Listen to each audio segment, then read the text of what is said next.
Hi everyone. Today we are going to discuss certain topics in course outcome 4. Okay. So regarding how we are going to evaluate the properties of the stream, now we'll be seeing by various methods. So normally we have these four methods, generally four methods. Bucket or barrel calorimeter, a separating calorimeter, throttling calorimeter, and combined separating and throttling calorimeter. So we will be seeing the basic principles involved in each and every method. Come on, let's go on to the subject. First one, it's a bucket or barrel calorimeter. So please students, please see on this what it is actually. We have a copper vessel, isn't it? So it has nearly a known quantity of cold water. In the sense, before we are pouring this water into this calorimeter or bucket calorimeter, we have measured the mass. Okay, so and the copper vessel is insulated from the surroundings so as to prevent any heat transfer from out to the system. So there will be no heat transfer, it will be fully adiabatic. So what we are doing is actually the top of the vessel we are also covering with some detachable insulating medium. Okay, so and again we are doing a thermometer is inserted into this water, and the temperature is also being recorded. So that what we are going to do, so we are going to see what changes is being accommodated. So actually should be a known mass, right?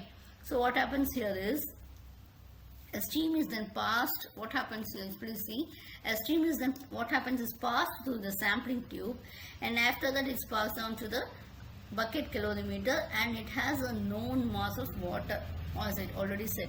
Now the weight of calorimeter with water before mixing the stream and after mixing the stream is being obtained, okay, by weighing. So the temperature of water before and after mixing the stream are measured by a mercury thermometer.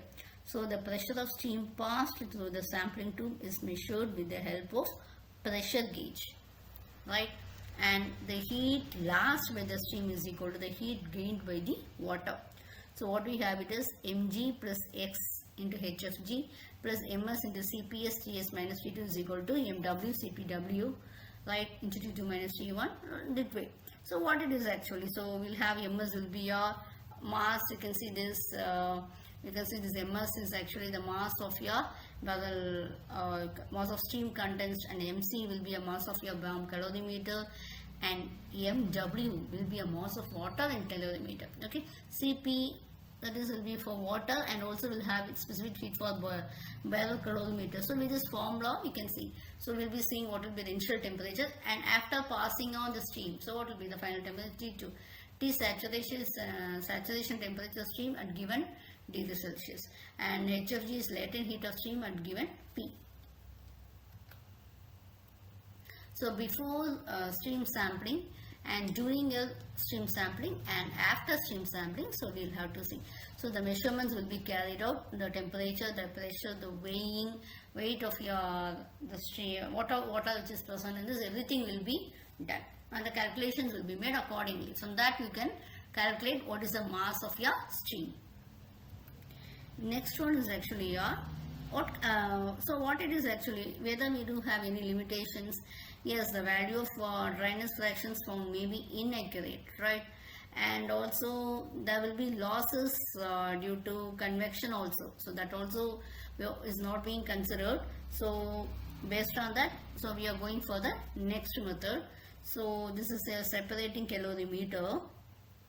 You can see that, as the name implies, it separates the water particles from the wet stream mechanically by the means of centrifugal action. Okay, so you can see that it has two concentric chambers. So we will have an inner chamber and also we have an outer chamber. They will be communicating each other by means of an opening. You will have it as a top. So there is a way by which the outer and inner chamber are communicating with each other. As the stream is discharging through the metal basket, what happens, which has a large number of holes, water particles due to the heavier momentum will be getting separated from the stream, and it will be collected in the chamber, right? Their weight, isn't it? So what happens, it will be getting collected in the level. So what happens, stream is being, when it is passed, you can know that the incoming will have a perforated tube only. So it will be perforated in the sense it will have small holes. Okay. So now what happens here actually, you can see that the stream is discharging through the metal basket and which has a number of holes. Okay, the comparatively dry stream in the inner chamber will be moving up and then it will be moving down through the annular space which will be between these two chambers, and then it enters the outer chamber where it is being condensed and we are measuring. Okay, so this value is x is equal to mg plus, value of x is not accurate but it will be just close, it will be approximate, you can say it as, right. So this will be about the separating calorimeter. Okay, so what happens actually, here also you have some main issues, isn't it? So what we are going to do is we are going to the next method. Throttling calorimeter will have, as the name implies, throttling, you will have a narrow throat, right? It's called as an orifice. So pressure and temperature as we have, yeah, will be measured by means of a pressure gauge, and also it has a thermometer. The stream will be gone to the throttling process. It passes through the heat exchanger and the condensate is being collected.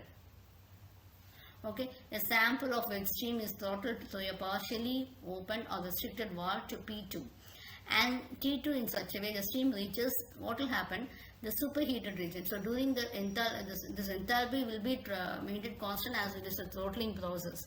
So that is what being done, right? So here the dryness fraction of wet stream, how we have it as you can see that a throttling calorimeter. Okay, that is the stream is to be sampled, is taken from the pipe and by means of suitable positioning. Okay, we are dimensioning, we are properly we are determining this dimension of the sample tube, everything will be determined, right. And again it passes into this, you are having an insulated container, you can see that, and it's with the help of and it is then throttled to the orifice. So during the throttling process we are trying to maintain the enthalpy, we are maintaining this enthalpy as constant. So what happens, okay, initially the stream, if stream is initially wet, is throttled through this, what will happen, there will be sufficiently large pressure drop. Okay, so that you can see in this. So again you get it as x is equal to mg by mw by mg. Next we'll have your combined separately and throttling calorimeter, right. So this is actually, it combines the advantages of both separating and also throttling. It's a combination of both these two methods that I can say. I'll move on to it. You can see that you are having, you can see the diagram which is a setup for our combined throttling and also your throttling and combined one. What it is actually, it has the advantages of both these methods, right. So separating and throttling. So what we can say is actually the stream whose dryness fraction is to be determined is very wet, then we can go for throttling to atmospheric pressure. Okay, so it may not be feasible, we are going to this model. So this is actually this method. If it is not feasible by other methods for very wet stream, we are going to this method. Firstly, the stream is passes through the separating calorimeter and some part of moisture is removed. See why it is removed is actually there is a sudden change in the direction, isn't it? So what happens, some moisture is getting removed, in the sense it is condensed, and then the remaining portion is then given for the throttling calorimeter. So this is again superheated and T2. So this is again condensed in the condenser and we are measuring this mass. Okay, so this combines the advantages of both throttling and also separating calorimeter. Thank you.